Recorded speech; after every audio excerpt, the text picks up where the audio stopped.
Hello बच्चों।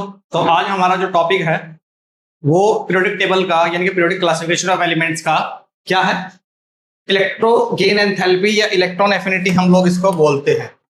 क्या topic बोलते हैं इसको हम लोग? Electron gain enthalpy.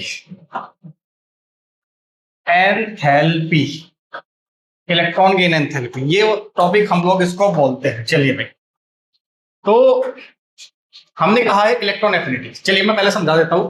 जैसे कि हम लोगों ने सबसे लास्ट जो टॉपिक था हमारे पास क्या था? Ionization enthalpy. आयनाइजेशन मींस वो अमाउंट ऑफ एनर्जी जो किसी इलेक्ट्रॉन्स को निकालने के लिए जरूरी होती है। और इलेक्ट्रॉन्स कौन सा निकलेगा? जो कि आउटर मोस्ट शेल के अंदर आउटर मोस्ट लूजली बाउंड होता है। हमने इसके फैक्टर्स पर भी हमने डिस्कशन किया था। अब जो हमारा है, जो हमने इलेक्ट्रॉन निकाला किससे? मेटल से। अब वो हमें क्या करना? डालना है किसके अंदर? नॉन मेटल के अंदर। तो कोई भी काम मैंने कहा कि फ्री में नहीं होता, हर किसी की हर चीज की क्या होती है? कीमत होती है। यानी कि केमिस्ट्री के अंदर हर चीज में लगती है एनर्जी। इलेक्ट्रॉन्स को निकालने के लिए भी एनर्जी की जरूरत होती है और इलेक्ट्रॉन को डालने के लिए भी एनर्जी की जरूरत होती है। ठीक है भाई, चलिए। तो हमने क्या कहा है?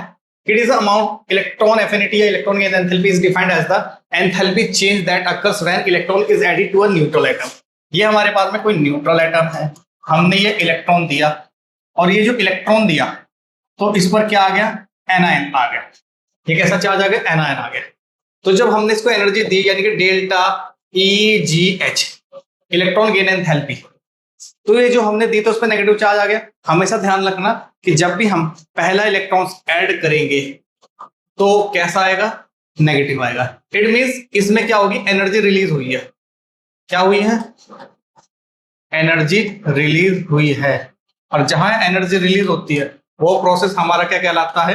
एक्सोथर्मिक कहलाता है। क्या कहलाता है भाई साहब? हमारा एक्सोथर्मिक प्रोसेस कहलाता है। Electron gain enthalpy essentially measure how easily atoms can accept an extra electrons to form anions. यानी कि ये क्या बताता है कि भाई जो भी हमारे पास एलिमेंट होता है, एटम होता है, वो कितना इजीली इलेक्ट्रॉन को एक्सेप्ट कर लेता है और एनायंस बना देता है। ठीक है भाई, चलिए। हमने क्या कहा है कि जब हम इसमें पहला इलेक्ट्रॉन ऐड करेंगे, जब हम इसमें पहला इलेक्ट्रॉन ऐड करेंगे तो ये एनायन बनेगा और डेल्टा EGH की वैल्यू कैसे आएगी? नेगेटिव आएगी। कैसे आएगी? नेगेटिव वैल्यू आएगी। ठीक है भाई। फर्स्ट इलेक्ट्रॉन एडिशन, ये कैसा प्रोसेस होगा आपका? एक्सोथर्मिक प्रोसेस होगा। When first electron is added to a neutral gases atom, energy is usually released except atom is already क्या होना चाहिए? एटम स्टेबल नहीं होना चाहिए। यानी कि ना तो स्टेबल कॉन्फ़िगरेशन होना चाहिए, या तो हाफ फिल्ड हो, या तो हाफ फिल्ड हो या फुल्ली फिल्ड हो, ये ना होना चाहिए, ना नोबल गैस होनी चाहिए। तो इसको ऐसे लिख, जब हम दूसरा इलेक्ट्रॉन ऐड करेंगे, जब हम दूसरा इलेक्ट्रॉन ऐड करेंगे तो ये क्या होगा आपका? नेगेटिव नेगेटिव होगा और डेल्टा EGH की वैल्यू आपकी पॉजिटिव होगी। कैसी होगी? आपकी वैल्यू पॉजिटिव होगी। ऐसा क्यों होगा? क्योंकि जो पहला इलेक्ट्रॉन था, जो पहला इलेक्ट्रॉन था, जब इसमें दूसरा इलेक्ट्रॉन होगा तो इनके बीच में, इलेक्ट्रॉन इलेक्ट्रॉन के बीच में, यानी कि जो इलेक्ट्रॉन और इलेक्ट्रॉन के बीच में क्या लगता है? इंटर इलेक्ट्रॉनिक रिपल्शन लगता है। क्या लगता है? इंटर इलेक्ट्रॉनिक रिपल्शन लगता है। ठीक है भाई, इंटर इलेक्ट्रॉनिक रिपल्शन लगेगा। तो इंटर इलेक्ट्रॉनिक रिपल्शन से क्या होगा? ये एक्सोथर्मिक ना होगा, ये प्रोसेस आपका एंडोथर्मिक हो जाता है। चलिए, पहला इलेक्ट्रॉन जब हम लेंगे, पहला इलेक्ट्रॉन जब हम लेंगे तो ये कैसा होगा? माइनस में होगा और ये प्रोसेस आपका एक्सोथर्मिक कहलाएगा। जब इलेक्ट्रॉन लेंगे, दूसरा इलेक्ट्रॉन लेंगे तो ये प्रोसेस आपका एंडोथर्मिक कहलाएगा। ठीक है। जब हम इसको ओवरऑल एनर्जी देखेंगे तो इसकी ओवरऑल एनर्जी क्या आएगी? पॉजिटिव आएगी। डेल्टा H की वैल्यू पॉजिटिव होगा और ये आपका एंडोथर्मिक प्रोसेस होगा। ठीक है भाई, चलिए। अब हम लोग देखते हैं इसके फैक्टर्स पर। फैक्टर्स पर हम लोग बात करते हैं। यहां पर हमने कहा कि जितना साइज, इलेक्ट्रॉन एफिनिटी जो होती है यह इनवर्सली प्रोपोर्शनल होता है साइज के। जितना साइज छोटा होगा, जितना साइज छोटा होगा उतना इलेक्ट्रॉन्स को डालने के लिए हमें ज्यादा मेहनत करनी पड़ेगी। ठीक है। यानी कि क्या होगा कि स्मॉलर एटम जो कि न्यूक्लियस के पास में होता है, जो इनकमिंग इलेक्ट्रॉन्स होता है, ठीक है, एक्सपीरियंस स्ट्रॉन्गर पुल, स्ट्रॉन्गर पुल होगा, तेजी से अंदर मतलब स्ट्रांगली पुल किया जाएगा।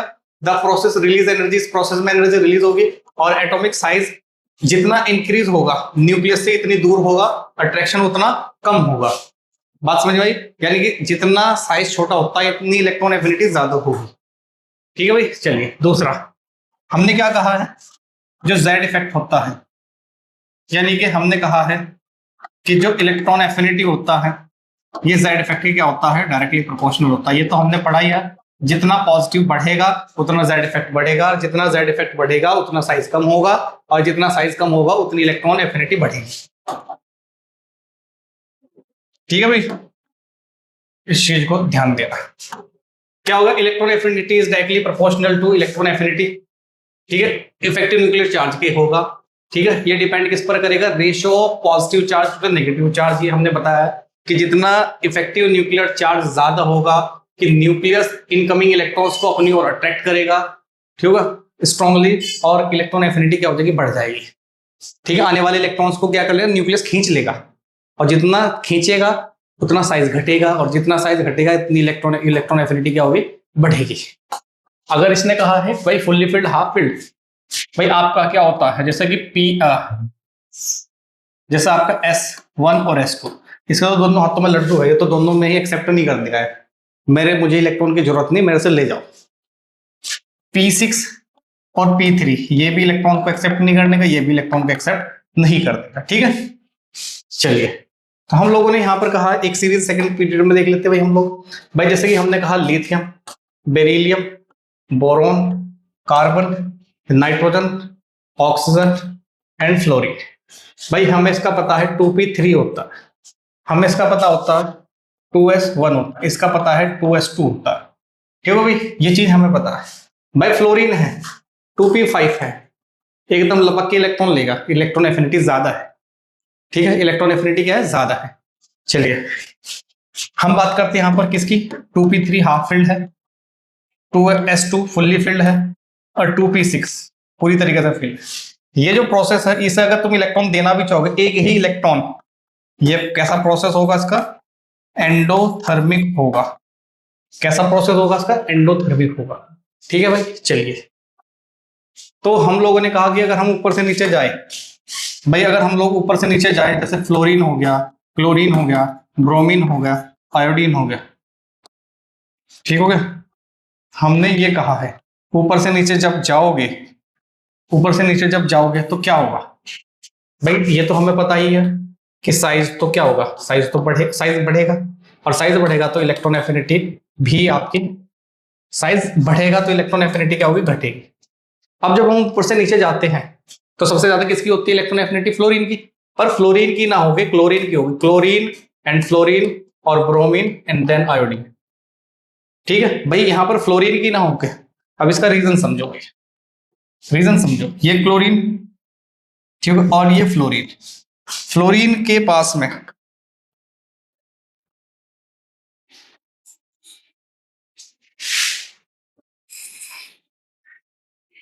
ठीक है भाई, 2, 4, 6 और एक 7, 1, 2, देखो लार्ज साइज होने की वजह से, लार्ज साइज होने की वजह से, और इसका क्या है, स्मॉल साइज। इसका क्या है बच्चों, स्मॉल साइज।